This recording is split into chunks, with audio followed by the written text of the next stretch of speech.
Baik, bab kita berikutnya adalah decision tree analysis. Bagaimana caranya kita mengambil sebuah keputusan? Ya, biasanya di sini ada dua alternatif, ikut atau tidak. Ikut apa resikonya, tidak apa resikonya. Nah, biasanya decision tree analysis ini digambarkan seperti ini. Ada keputusan, kemudian resikonya seperti apa. Yang jelas, kalau misalkan Anda company atau perusahaan, kalau berhubungan dengan keuntungan, jika lebih menguntungkan, Anda ambil, jika merugikan, tinggalkan. Tapi bagaimana kalau misalkan Anda harus membeli suatu mesin, Anda berhubungan dengan biaya. Jika biayanya besar, lebih baik ditinggalkan ya, itu kebalikannya ya. Jika biayanya kecil, ini berkenaan dengan value atau nilai. Ya. Baik, kita lihat di halaman 31, di situ ada soal. Ya, 30. A manager has to decide whether to prepare a bid or not. Jadi seorang manajer akan memutuskan mengikuti bid. Bid itu tender, ya, tender atau tidak. It costs 5,000 peso to prepare the bid. Nah, kalau misalkan dia ikut tender, maka ongkosnya itu 5,000 peso. Nah, berarti Anda harus menggambar ini. Ada sebuah keputusan, katakanlah keputusan A. Apakah dia ikut bid atau tender? Berarti kalau dia ikut, dia harus prepare, mempersiapkan. Kalau misalkan tidak, ya not prepare, gitu kan? Tidak disiapkan. If he bid, the bid is submitted, the probability that the contract will be awarded is 50%. Nah, kemudian tadi kan katakan, kalau misalkan ikut bid, dia harus mengeluarkan uang berapa? 5.000. Oh, berarti di sini cost-nya itu katakanlah 5.000. Ya. Saya tulis di sini 5.000. 5.000 kalau ikut tender. Otomatis kalau tidak ikut tender, kagak ada cost-nya kan? 0. Anda tahu tender apa? Tahu ya? Nah, kemudian dikatakan if the bid is submitted, berarti kalau submitted dia sudah ikut bid tender. Ada dua kemungkinannya. The probability is that contract will be awarded is 50%. Nah, kalau dia ikut tender ada dua kemungkinannya, bisa menang, bisa kalah, gitu kan? Kemungkinannya berapa persen? 50% katanya. 0,5. Berarti di sini 0,5. Berarti 50%. Kemungkinannya gagal berapa? 50% juga. Kalau sekiranya sini 0,5. Perhatikan.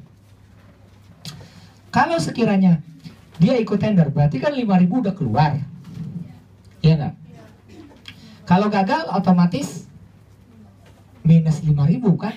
Duitnya kebuang ya nggak? Kalau gagal, berarti kan di sini minus 5.000.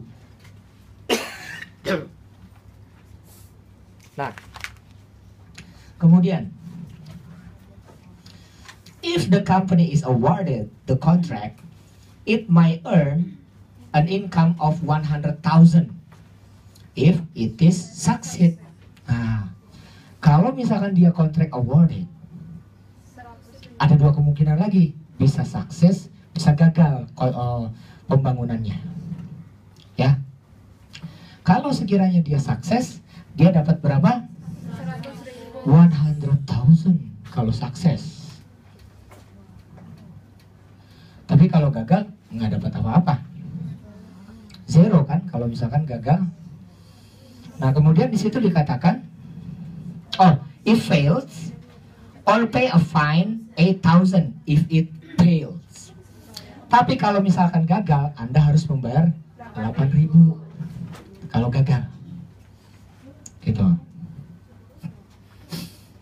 probability of success is estimated 80%. Wah, di sini namanya probability ya. Di sini namanya probability. Kalau kemungkinan sukses 0,8. Berarti kalau gagal 0,2. Gitu ya. 0,2. Pertanyaannya sederhana. Kamu mau ikut bidding atau tidak ikut tender? Gitu saja. Anda harus memutuskan apakah saya ikut tender atau tidak. Itu saja, cuma dua keputusannya. Jadi kalau misalkan saya cerita, misalkan Ahok akan membuat jembatan, misalkan jembatan di Jakarta, otomatis dia membuka tender. Ada beberapa perusahaan yang mencoba untuk menawarkan jasa itu. Nah, katakanlah ini perusahaannya. Kalau misalkan dia ingin ikut mengambil tender itu, berarti dia harus prepare, mempersiapkan. Kalau nggak ingin ikut, pada saat dia mempersiapkan, ada dua kemungkinannya. Kalau misalkan ada 4 perusahaan, berarti kan akan ada 1 perusahaan yang diterima, ya nggak? Bisa kontrak awarded. Awarded itu artinya diterima, bisa juga not awarded, berarti gagal. Katakanlah dari 4 perusahaan yang diterima 1, yang gagal 3. Kayak kamu masuk melamar kerja, ya, yang ngelamar 100, yang keterima 1. Berarti kan yang 99 gagal. Ini yang disebut dengan kontrak awarded. Sekarang Anda sudah kontrak awarded, ya, Anda sudah kontrak awarded. Ada dua kemungkinannya, apakah sukses atau failure. Kalau sukses berarti berhasil pembangunan jembatannya. Tetapi kalau gagal pembangunan jembatannya, misalkan jembatannya roboh di tengah jalan, otomatis Anda harus membayar. Gitu. Pertanyaannya sederhana, apakah saya ikut atau tidak ikut? Gitu. Nah, Anda harus memutuskan. Seorang manajer harus bisa memutuskan. Nah, caranya Anda harus bisa menghitung entering value. Nilai apa saja yang bisa saya dapat kalau sekiranya saya menang atau kalau sekiranya saya kalah. Nah, otomatis kalau kita menang, kita kan dapat 100.000. Tapi ingat, untuk ikut ini kita harus ngeluarin 5.000. Berarti kan 100.000 dikurangi 5.000, ya nggak? Modalnya kan 5.000. Tapi kalau gagal, Anda harus membayar minus 8.000.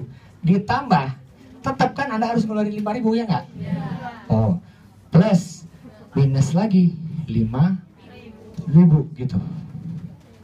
Peluang gagal 0,2, 20%. Peluang sukses 0,8, 80%. Nah, kita lanjut. Lalu bagaimana cara menghitung entering value? Katakanlah ini A, ini B, ini C.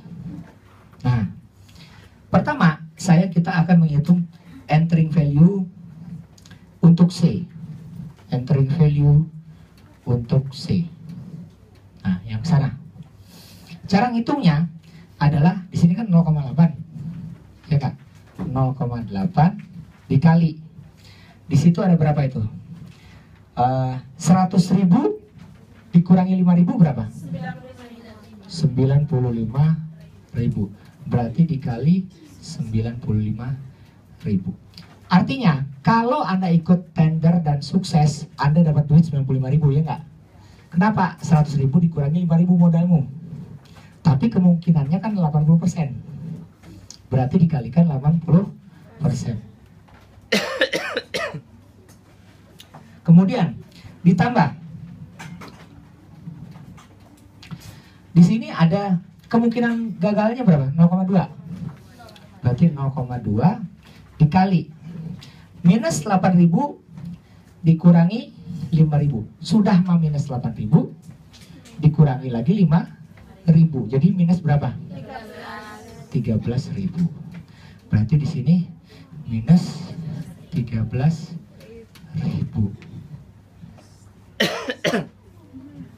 berarti 0,8 kali 95.000 dapatlah berapa? 76.000. Kemudian dikurangi 2.600 sehingga dapat berapa entering value-nya? 73.400. Ini untuk C. Kemudian kita hitung yang B. Position B itu masuk sini. Ini kan yang C. Jadi gampang. Entering value untuk C ini dikali ini ditambah ini dikali ini. Probability dikali yang Anda dapat, ini ditambah probability dikali yang Anda dapatkan. Kemudian untuk yang C, kemungkinan untuk sukses kan 0,5. Nah, sorry yang B ya. Entering value untuk B 0,5 dikalikan berapa? Dikalikan 73.400. Dari mana 73.400? Nah, ini kalau misalkan kontrak awarded, ya, otomatis kan Anda keuntungannya dari sini. Ya enggak? Coba kalikan 0,8 dikali 95.000 berapa? Berapa? 76.000 ya?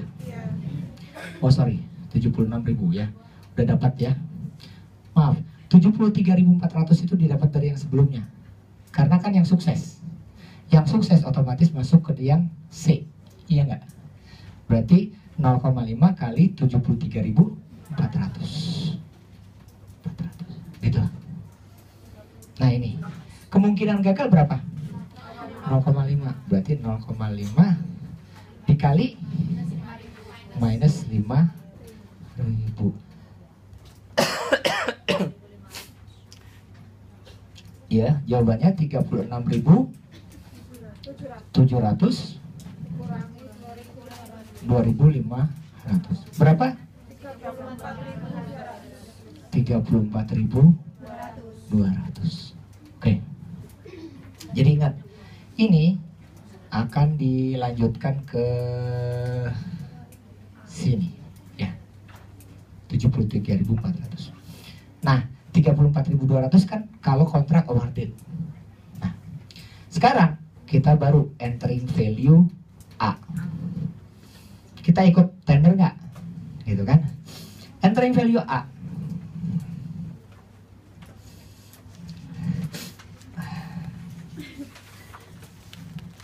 Kalau sekiranya dia ikut tender, berarti kan 34.200. Gitu kan? Sini kan? Nah, kalau misalkan dia nggak ikut tender, 0. Gitu kan? Ada dua keputusannya. Kalau misalkan dia ikut tender, angkanya 34.200. Apakah gagal atau sukses atau tidak, pokoknya untuk value-nya segitu. Tapi kalau tidak ikut tender, dia tidak apa-apa. Pertanyaannya, keputusannya apa? Dia ikut tender. Berarti keputusannya adalah join bid. Ya, dia mengikuti tender. Karena apa? Karena entering value untuk A ini kan di sini dari tempat 34.200. Kan di sini nggak ada probability-nya kan? Prepare berarti otomatis dia dapetin yang B. Berapakah yang B? 34.200. Entering value-nya, nilainya. Tapi kalau dia nggak not prepare, cuma dapat 0. Maka kalau Anda ingin pilih 2, maka pilih yang 34.200. Jadi jawabannya cuma 2 kata. Join the bid. 3 kata. Join the bid. Ikuti tender. Inilah yang disebut dengan decision tree analysis. Silahkan dicatat.